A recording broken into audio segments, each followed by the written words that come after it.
Welcome to Her Time to Talk. I'm Megan Clark, a licensed professional counselor and the founder of Her Time Therapy, a group practice dedicated to supporting women's mental health.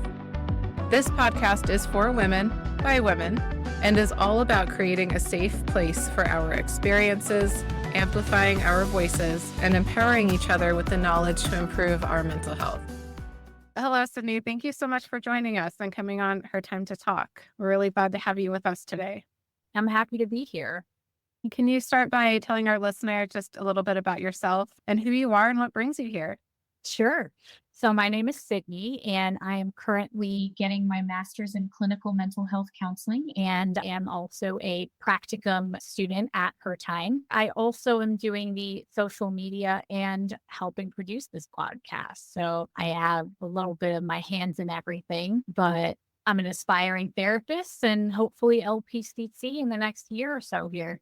Yeah, you definitely have your hands in a lot. So you have a lot on your plate and a lot of value that you bring to us at Her Time. And for those listening to this podcast, Sydney is a huge force behind getting this podcast off the ground and to everything that goes in behind the scenes. Definitely have her to thank for a lot of it, and you will be hearing from her.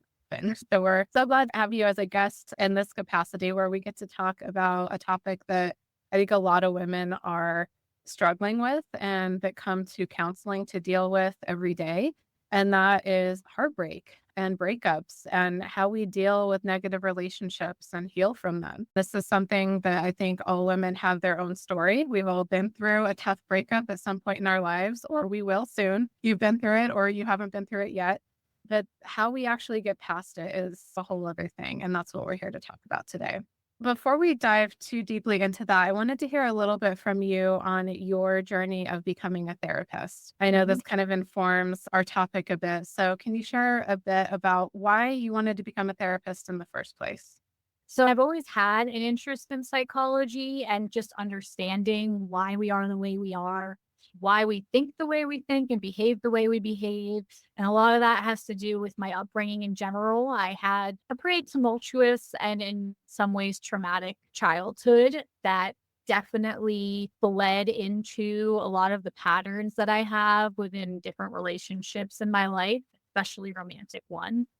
And I've gone through two pretty intense breakups that I've been in therapy most of my life, in and out for different reasons, but acutely through breakups. And I had a breakup with a partner of 7 years that I thought was going to be my be all end all person. And that's the first time I sought therapy in a while. And I ended up with a wonderful therapist who was very person centered, very much validating a lot of things that I had self-doubt about. And that was really big for me. Through that first long-term breakup, I was with an alcoholic for a long time. And as a healer, I found myself in a position where I was just trying to fix him. And that obviously was not super healthy. And I left that relationship. And shortly thereafter, I got very quickly swept up into a very intense narcissistic abusive relationship. And I am incredibly grateful for the support system that I had at that time with my therapist, because I don't know that I would have seen the things that I saw or been able to get out of it so quickly, because there's a lot of women out there who have found themselves in these type of relationships that we're going to talk a little bit more about,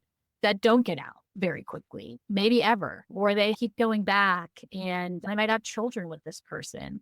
And I consider myself very lucky to have only been there for a year and a half. And this therapist kind of self-disclosed a little bit to me that her journey to becoming a therapist came through a similar relationship that she healed from with the help of a therapist. And that was the catalyst for me, where I'd been thinking about it for a really long time. It was a huge career change from my path working in film media and marketing production. And that was just not really fulfilling to me. I'm just the type of person that needs to have my heart in whatever I do. And for a long time, I've been so full of gratitude for this person who really helped me, and I'm ready to give back. Sydney, it sounds like you really have a lot of experience healing from heartbreak, and you're in good company with a lot of other therapists who come to this profession because they've been through something really emotional. And now that they're on the other side of it, they want to reach out their hand and help others that are in the middle of it. From personal experience and with the experience of a lot of women in my life and clients as well, I know that the first really serious relationship or the first really big heartbreak is one that tends to stick with you. So I'm curious if you could tell us a little bit more about the story of that first relationship that you, looking back now, see it as more of that toxic relationship that wasn't good to move forward with in your life, and what brought you to understand this relationship that maybe started good is actually not a good thing in your life. To understand how I ended up in that relationship, some context is helpful. I've always been what people call boy crazy growing up. I often felt disconnected and unfulfilled at home. I think that made me seek validation through relationships from a young age. I had a lot of heartbreak as a teenager, and I often found myself in toxic dynamics, stuck in a victim role. My first love was in high school, and we carried a dysfunctional on again, off again relationship into college. I was very anxiously attached back then, constantly questioning myself and my worth. When I was 20, I met this guy at my first ever music festival, which was an incredibly impactful experience for me in and of itself. He was different from anyone I'd known. He's a small town guy from rural PA, blue collar with a tough, carefree persona that intrigued me. At first, it was casual and long distance, but then he visited me in New Zealand while I was studying abroad, and we went on this spontaneous camper van trip where we totally fell in love. It was very much like a movie. But even early on, there were red flags. He cheated a couple of times. I noticed how much he drank, so I brushed it off as typical college behavior. After graduation, we ended up moving in together, partly out of convenience after a long time of being long distance, and then for financial reasons as well. That's when I really saw it. I'd come home from work to find him passed out on the couch, beers and plastic liquor bottles hidden around the apartment, or he'd just disappear for hours, unreachable and intoxicated. I didn't recognize it as alcoholism at the time, especially because I was so young and it was very normalized by college drinking culture. I just thought if I loved him enough and I helped him enough, maybe he would change. So I poured all myself into the relationship, putting him on a pedestal and seeing him through rose-colored glasses. Despite his drinking and cheating, I overlooked his emotional unavailability and his inability to see past himself. I ignored my own needs and made my life all about fixing his. I had a demanding job in New York City, but my emotional energy went into monitoring his drinking and trying to hold things together. We eventually moved to Colorado, and the problems followed us. I became deeply depressed. I felt very isolated, and I ended up losing my sense of self. The first time we broke up was excruciating. I struggled with guilt over abandoning him, but also with immense frustration that he never showed up for me. 7 years of dating, and despite me expressing how important a birthday card was to me, I never got one.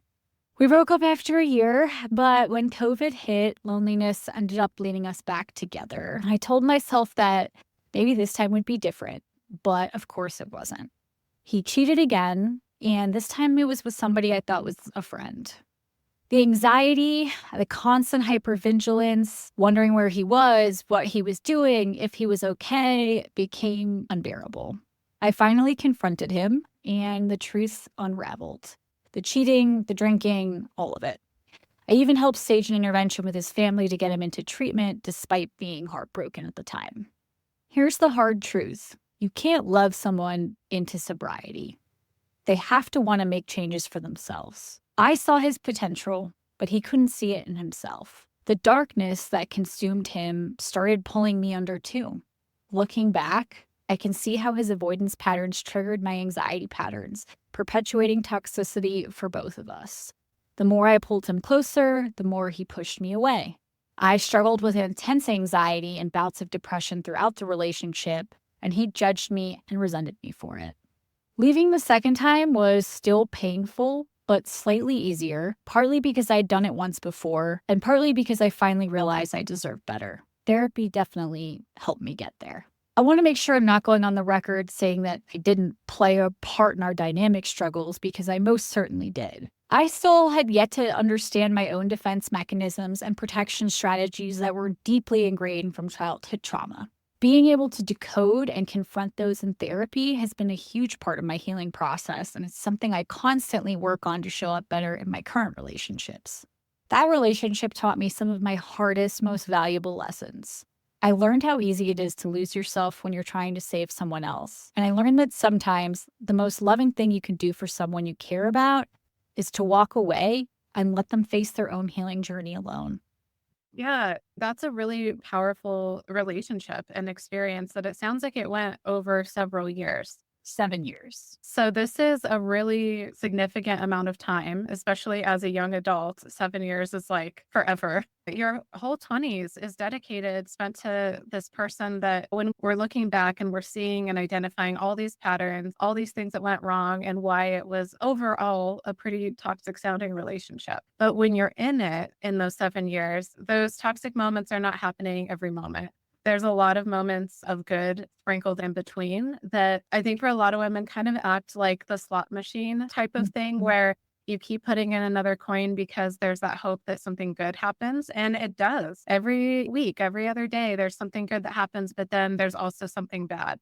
So it's this conditioning that we're remaining hopeful and it keeps you stuck and it Mhm. keeps you from seeing the big picture that you're now looking back and seeing it through.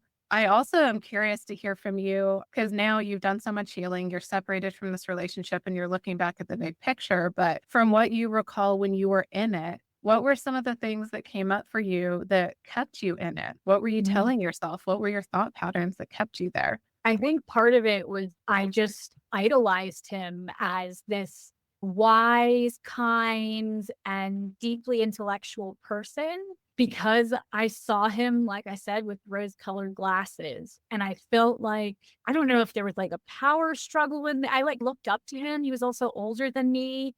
And I thought he had figured something out that I hadn't. I think a big one, though, was the social situation that we were in. Our network was so intertwined, especially after the cross country move, when you're with someone for that long. And I hate to say that this is one of the reasons, but it definitely was something to consider.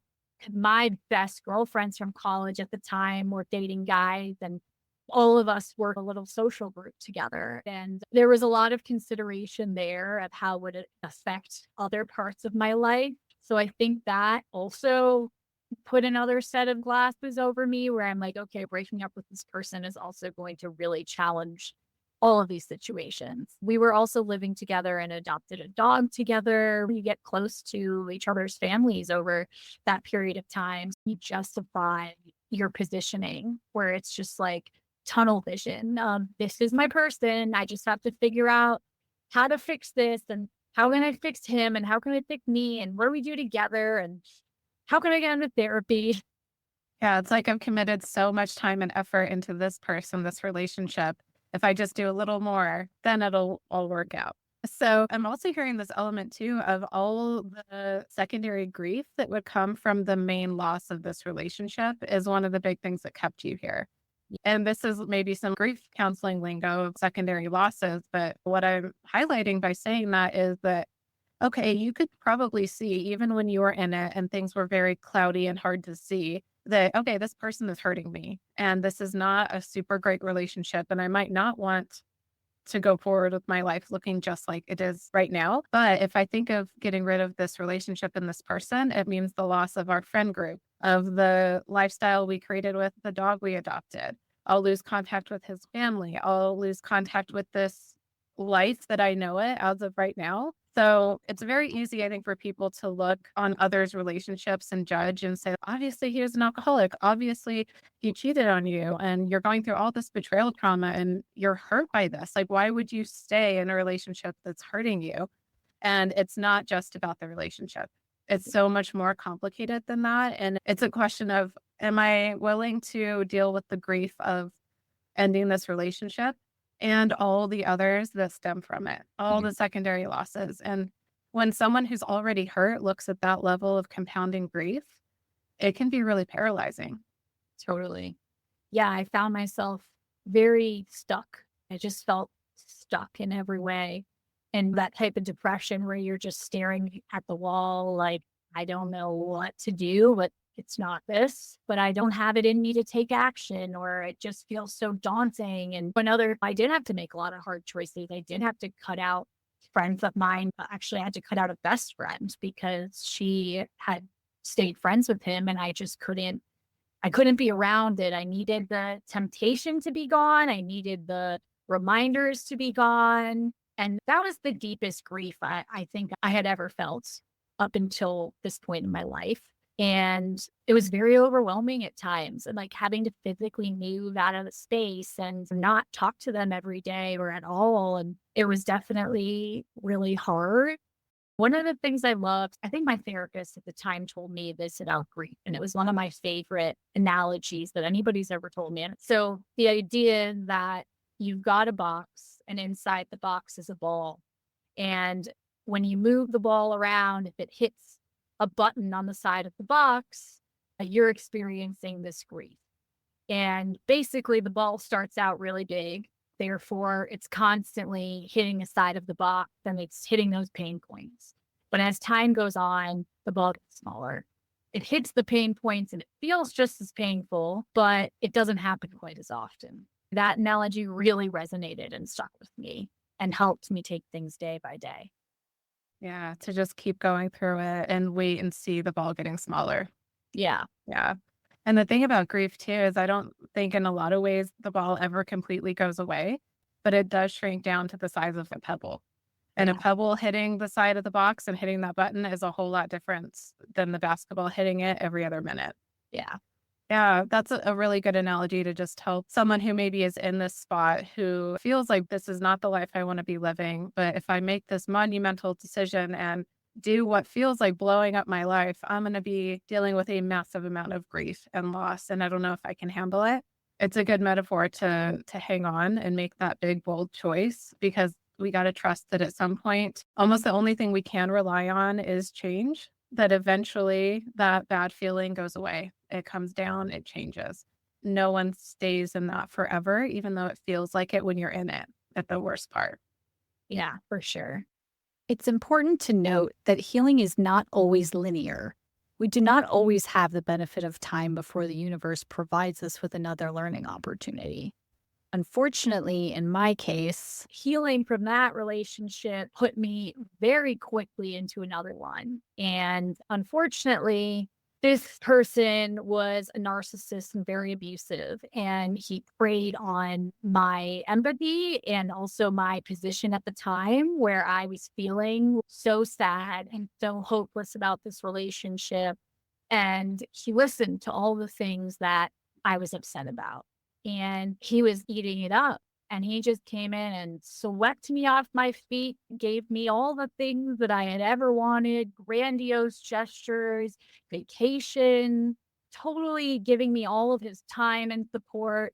So I never really had that healthy healing period after that relationship. It was just right into this one. And unfortunately, narcissists really look for people in these vulnerable positions and use them as targets for supply.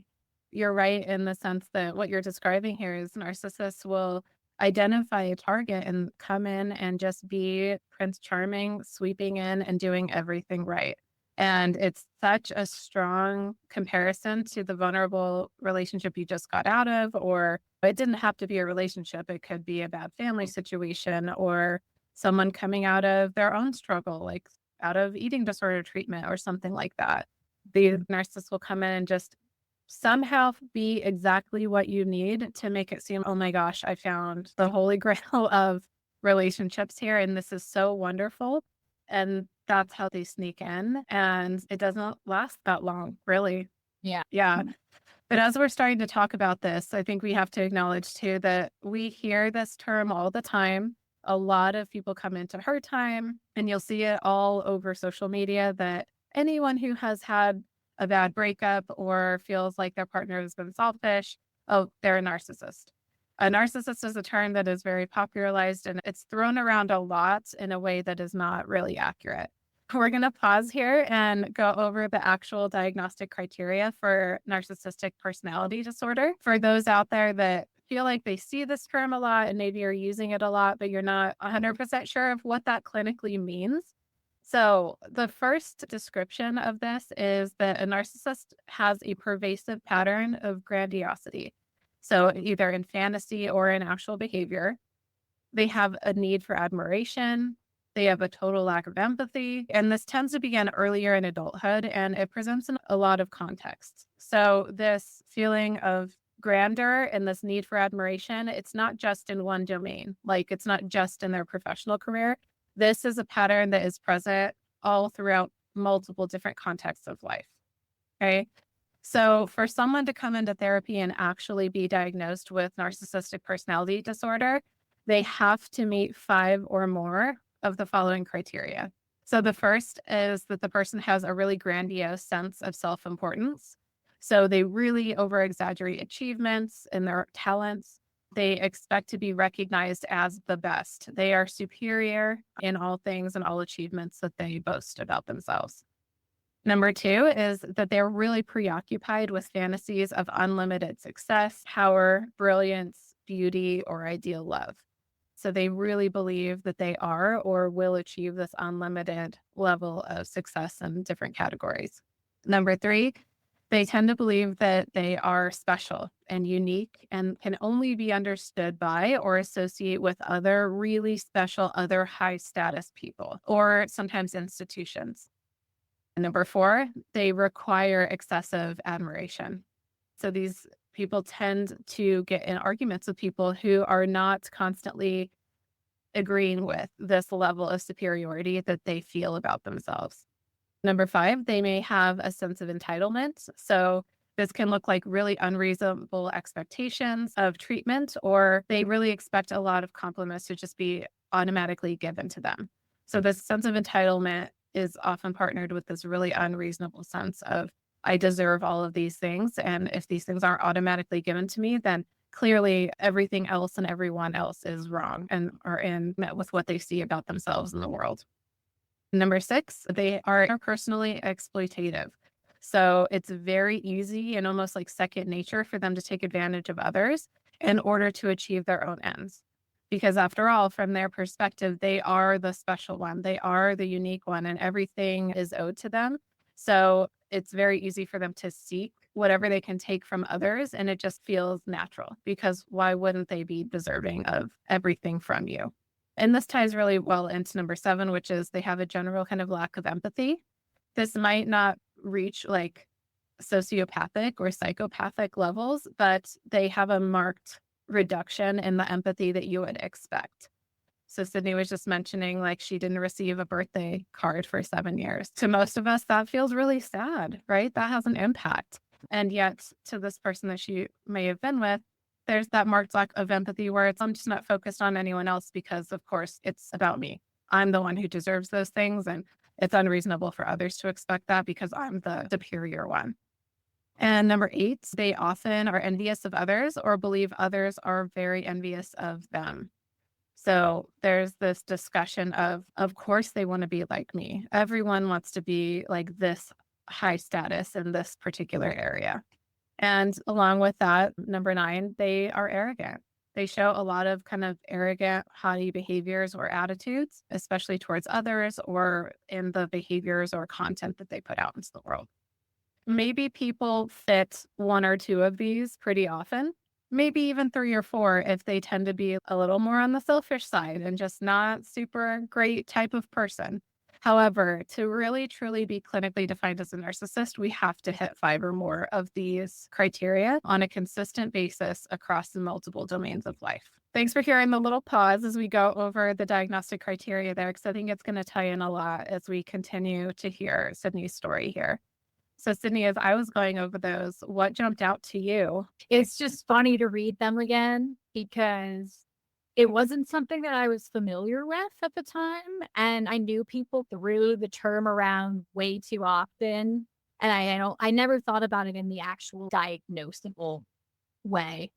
But yeah, I just laugh when I look at it now 'cause I'm like, "Yep, yep, Checks off, checks out. It's easy to take this checklist and still try to apply it to people, I think, with a biased lens.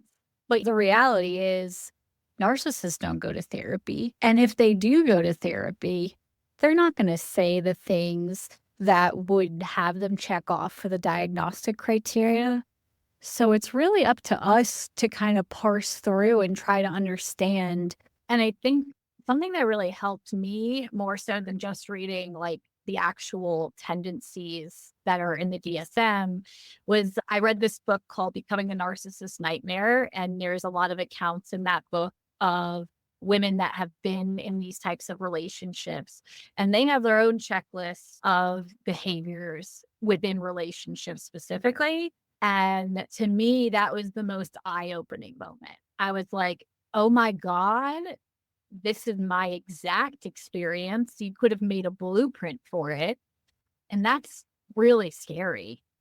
It's unbelievable the ways in which the psychological manipulation is intentional and systemic. It is made to test your tolerance for breaking boundaries and to test your tolerance for bad behavior.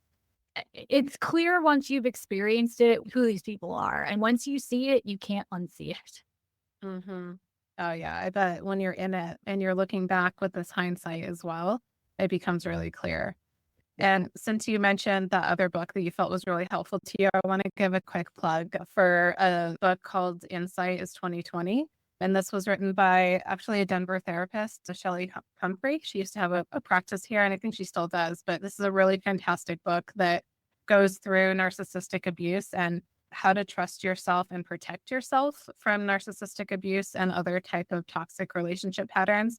And it's really aptly named because it is about like when you look back on these relationships, it's like you have 2020 vision, but you certainly do not when you were in it. So it's really helpful to have these resources that help you while you're in the moment and you're starting to question, is this really as bad as I think it is? And usually it is. And Yeah. unfortunately, it is. And Yeah. that way you're one step closer to getting help. Yeah. But with your story, Sydney, I think we left off on you had gotten out of this bad relationship and really quickly got into another that in the beginning seemed so great. There was like these grandiose gestures and a lot of love bombing type of behavior that probably felt really good at the time. So, Mhm. what was it that took you from that beginning honeymoon phase into now I'm starting to question, is this relationship really as great as it seemed to be?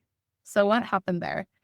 Yeah. One, I just want to point out I had been seeing a therapist the entire time. So I was able to process things as they were occurring with her. And had I not, I don't think I would have noticed as much as I did or as quickly as I did. But slowly things started getting weird. Like I look back at my journal and I remember the first time he ever gaslit me, and I had never experienced gaslighting before or knew that there was a term for it. He did something and then immediately tried to tell me that's not what happened. And I was like, wait, what do you mean? Like, are we not experiencing the same reality right now?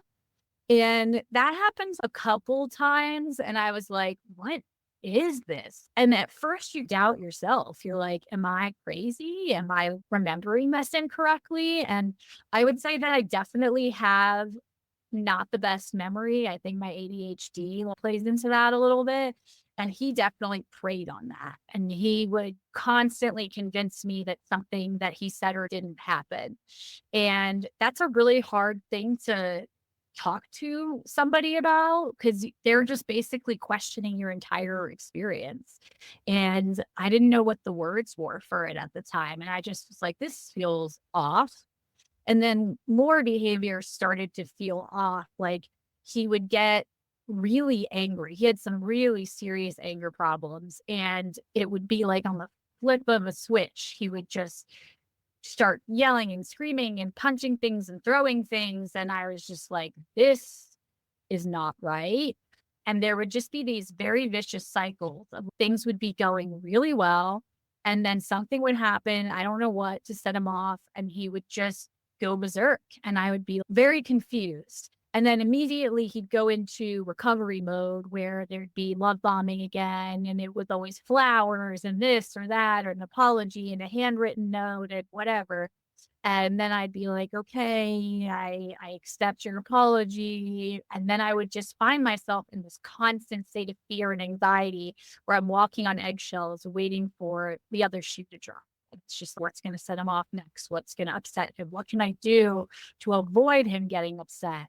And he would be looking for things, finding things to be jealous about from my previous relationship. I have a boyfriend box that I keep some of my things and tucked away in my closet, and he made me burn everything and get rid of everything. And he never gave me the time to heal from that 7-year relationship. It was just immediately into us being hot and heavy super fast, which is one of those things that narcissists do is they pull you in really close, really quick, and then slowly titrate you into their bad behaviors.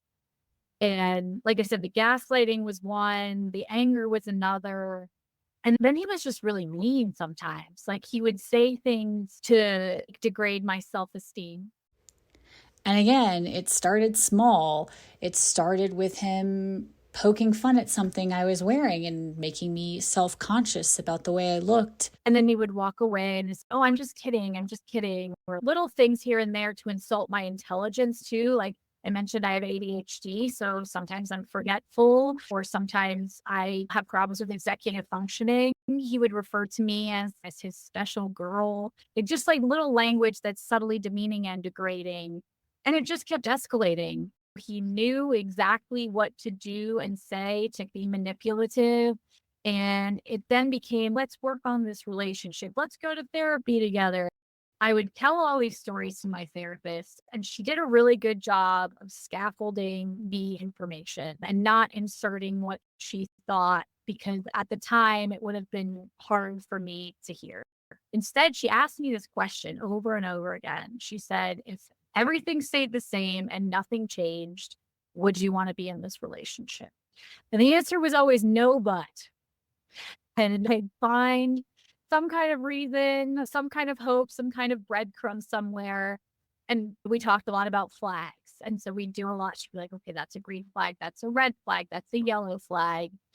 And it got to a point where it was a red flag after major red flag. Another question that she often asked me was, what does this remind you of from past relationships? And I didn't see it at the time, but I definitely grew up with a narcissist in my household. And there were things that he did and said and ways that he made me feel that reminded me of the anxiety I experienced growing up, where it was like, am I going to get the love today, or am I going to be in shame and anxiety today? Eventually, it got so bad, and it would be in public too. He would do terrible things to me in public, yell at me in public, in front of my father, in front of other people. It got to the point where other people were noticing, and they were like, this is not okay. And my best friend would ask me on a weekly basis, when are you breaking up with them? And it was in my head. I was like, okay, this is starting to be not good. But I had this anxious attachment where I was not quite ready to let it go. And then it all came to a head one night. We were at a concert and psychedelics were involved, which means emotions were very heavy. And he just blew up at me. He thought he saw my ex boyfriend in the crowd, and that totally set him off into a spiral. The best way I could describe it is he was having a psychotic episode in public in front of our friends and the crowd, and it was geared towards me, and it was really scary. I've always had anxiety, but this period of time was the worst it had ever been. And he capitalized on that because he knew it. And I was with a new friend that is now one of my best friends, who in the moment, we really didn't know each other. And she just was like, you don't need to put up with this. You know that, right? The power of another woman just stepping in to say that and lend that hand. Yeah. I have so much gratitude for her, because that was really the switch where I was just like, no, this is not okay. I was afraid to go home with him that night. At that point, we had been living together, which was insane because that should have never happened. But he needed a place and I let him. But yeah, we went home that night. He was absolutely crazy because I was put off by him, and he was really trying to have sex with me. And I had said no repeatedly, but he wouldn't take no for an answer. It was really bad. And I locked him out of the room and he would break into the room. And I was so scared of him that I was peeing in a water bottle in my bedroom instead of leaving the room because he's crazy. And I was texting all my family and friends. I'm scared. I felt like it was only a matter of time before he was going to hit me. And that night, I was like, this might be it. There were moments that I had with him that gave me flashbacks to childhood abuse. And I was like, I'm not experiencing this ever again. I will not be backed into a corner and my face be yelled at. And this is totally unacceptable behavior. So I got my stuff and I left in the middle of the night after he finally went to sleep. And I never looked back. I'm so glad you were able to get yourself out of that situation. It really is terrifying. And by the time you reached that situation, you already felt like you were at enough risk of harm that you had to lock yourself in a room. Yeah. And I think a lot of women find themselves in that place, or when they've even gotten past the point where they've been hit or worse. And now it's the question of, how do I leave safely? Because it was clear, even in your situation, you didn't feel like you could leave when you wanted to. You had to wait for him to be asleep. So this can escalate really quickly before we can even see it happening when you're in it. Yeah, totally. And I'm glad that I had the wherewithal from doing the self work and the support. Really, the support that I had was monumental in helping me. All my friends came to my side, and a lot of men that were actually friends with him, they saw all of this and they were like, we don't excuse this behavior. And they completely cut him off and cut him out. Everybody was coming over to my house to check in. One of my guy friends stayed at the house while he was moving out to make sure that he didn't do anything weird. It was scary for a while. There were a couple of times where he tried to reach out. I blocked him on everything. So he dropped off a letter at my house at a very opportune time where he knew I was going to a concert that was really important to me that night. Luckily, I didn't see it, but he came to my house and dropped off this long letter. And he did that another time. And I ended up not even reading it that time. But he was definitely trying to pull me back in. And that's a clear example of that psychological abuse, that he knew the timing of it. He wanted to hit you emotionally on an important day. Yeah, all sprinkled throughout this experience you've had, it's increasing levels of emotional abuse, psychological abuse with the gaslighting, all the way escalating up to a lot of intimidation and right on that bridge of physical abuse. So it's often in these toxic dynamics, it's not just, oh, they hit you. And if they don't hit you, you're in a good relationship. It's really not that simple. It's multiple forms of abuse that is often utilized to get to this point where, oh man, now it's bad. Now it's really hard to leave and I might not be safe to leave. But I'm so glad in your example, it didn't get to the point where you were so isolated that you didn't have someone to text while you were locked in that room. You didn't have someone that was helping support you while you were moving out. So keeping the support of your therapist, of your friends, of your family, that's critical to your safety and your ability to get through a dynamic like this. Absolutely. And I consider myself very lucky because I have women in my life that have experienced way worse forms of narcissistic abuse that all started very similarly, but they didn't necessarily have the support network that I do. Or I darkly joke about this, but I sometimes say he was just not as good at his job as some other narcissists are. And I didn't marry him. I didn't have kids with him. All of those extra things that really make that much harder. I think it helps also that the people that we surround ourselves with are really good people. And when these men saw that their friend was behaving this way, they're like, nope, I don't care. Even things that, like, they kicked him off the softball team, which I'm not involved with that at all, but they were like, we want nothing to do with this person. And that's not the case for a lot of people.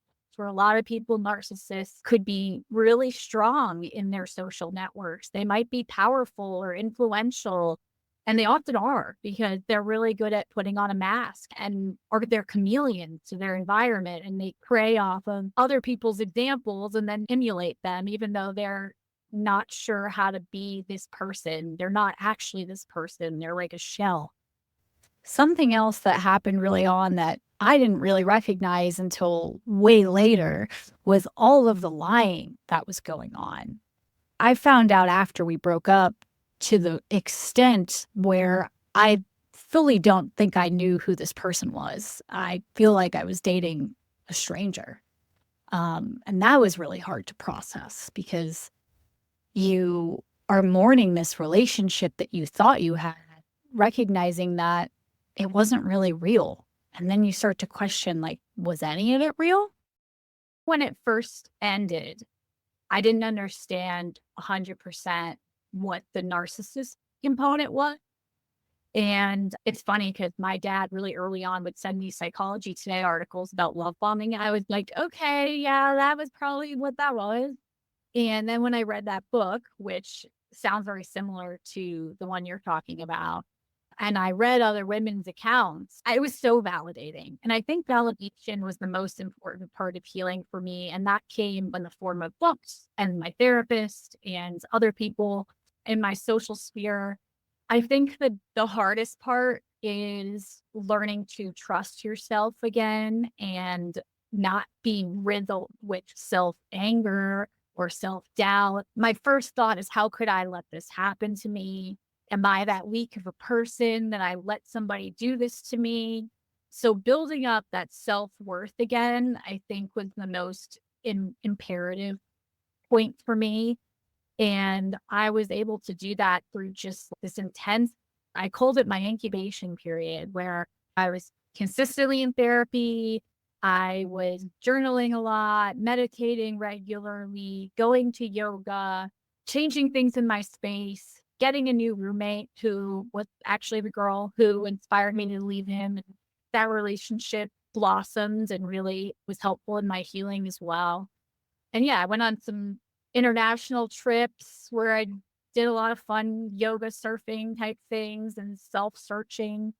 And eventually I was able to build that back up. Healing from that was one of the most radical acts of self-love I've ever done for myself. It's really powerful. That takes so much work and time to recognize the areas of yourself that were broken down and the way that you're now talking to yourself about yourself and learning how to unravel that negative self-talk and bring back a self-concept that is not so damaging, because holding on to that kind of lets them win.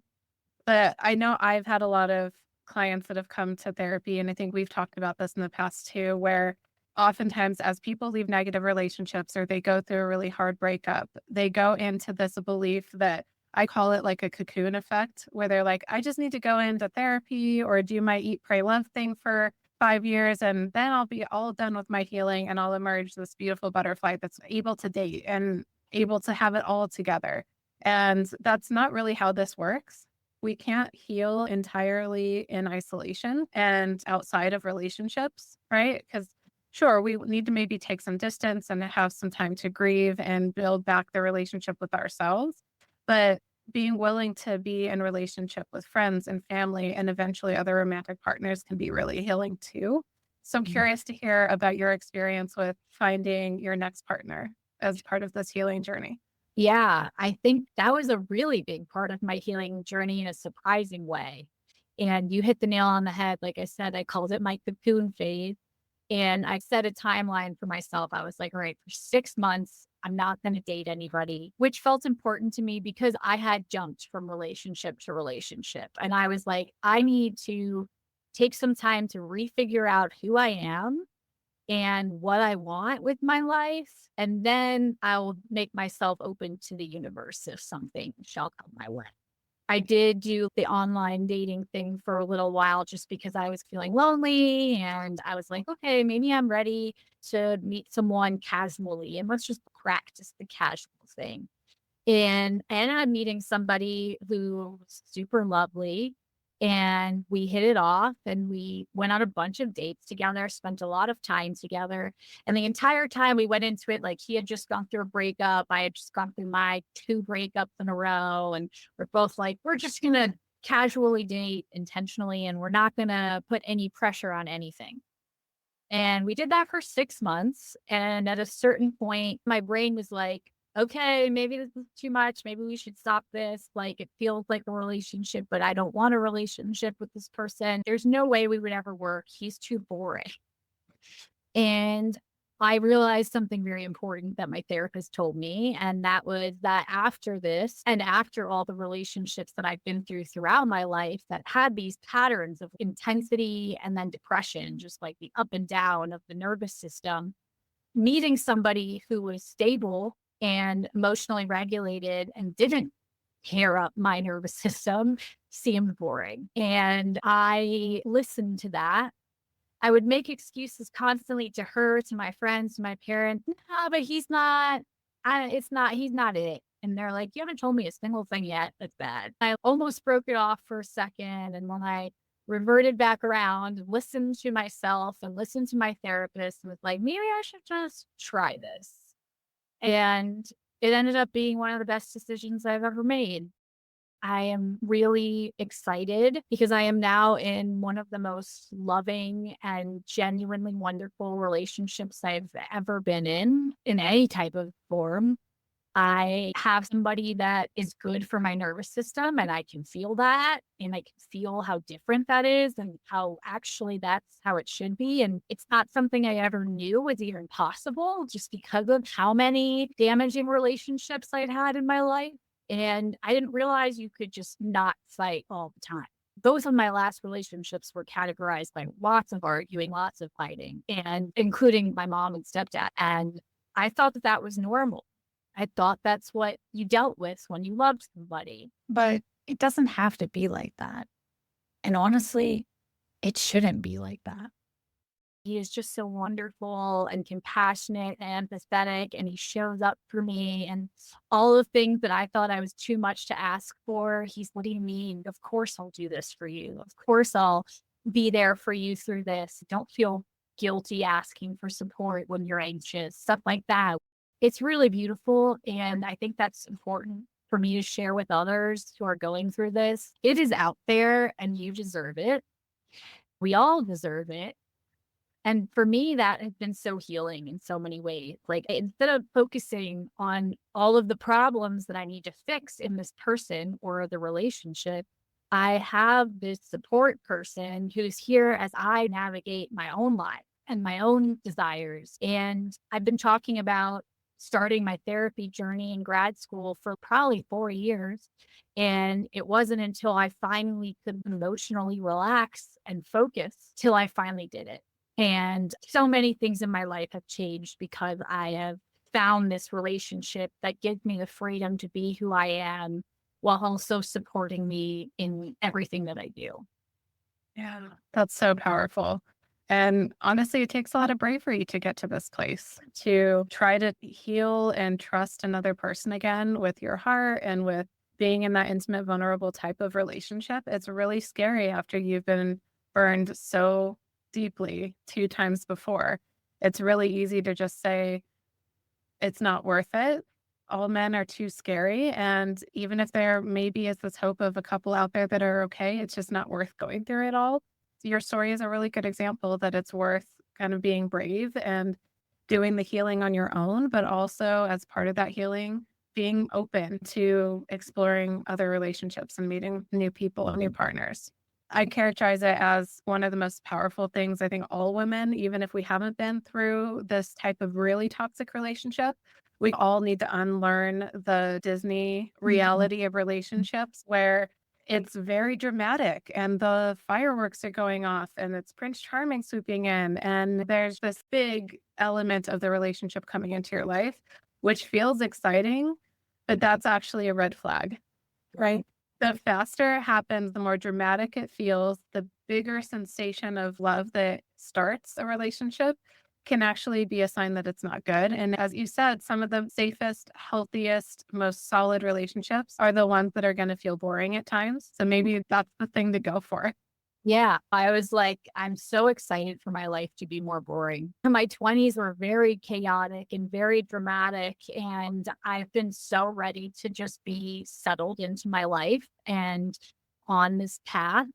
And I think this relationship was part of it. And healing from those other two was a big part of it as well. And it's something that I'm still working on every day. It doesn't just go away, it's pervasive. And fighting the self-doubt is still hard. It's still something that I sometimes seek validation from my partner who has a lot of patience with me.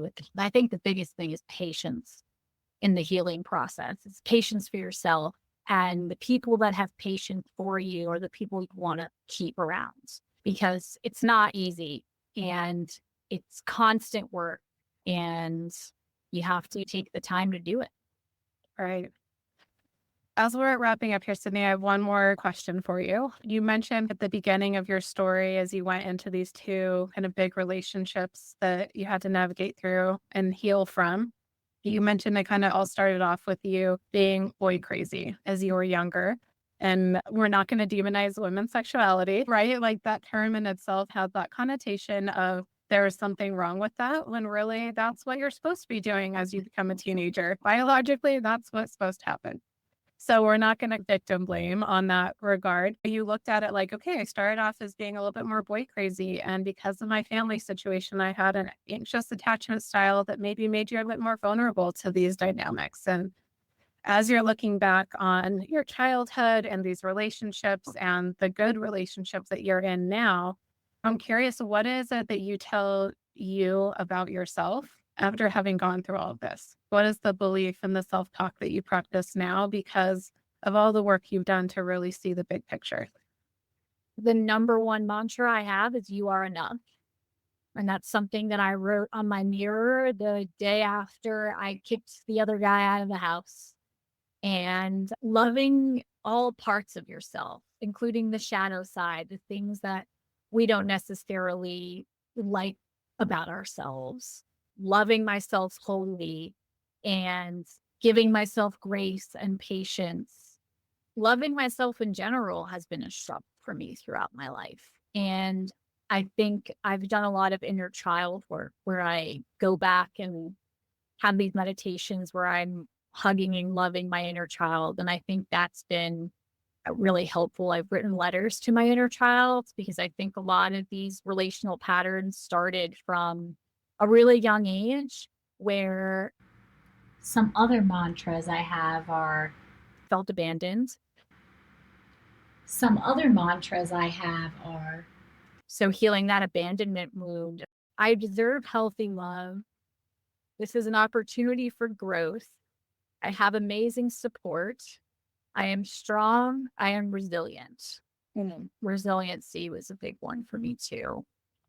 That's a great list of mantras for other women that find themselves in this place to start with. And Yeah. working with a therapist to help developing that list of this is how we talk to ourselves as a form of resistance to what they're wanting you to believe and the way that they're talking down to you. That can make the difference between being able to get out and change your life. Thank you so much for sharing your story today, Sydney. I think a lot of women are going to relate to this, and your story is going to be really inspiring to them to make some different choices. If you're feeling empowered by today's episode, be sure to subscribe and leave us a review. You can also follow us on social media at Her Time to Talk for more updates and tips. And if you'd like to support the show, consider becoming a patron. If you're ready to take the next step in your mental health journey, visit hertimetherapy.com and schedule a free consultation with one of our therapists. Thank you for taking the time to talk today. Remember, your story matters, your voice is powerful, and your mental health is worth prioritizing. Until next time, take care of yourself. This is your time. The information shared on this podcast is not intended to be personal mental health advice, and listening to this podcast does not create a therapeutic relationship between the listener and the therapist featured on this podcast. We encourage listeners to engage with a licensed therapist for personalized mental health treatment and advice.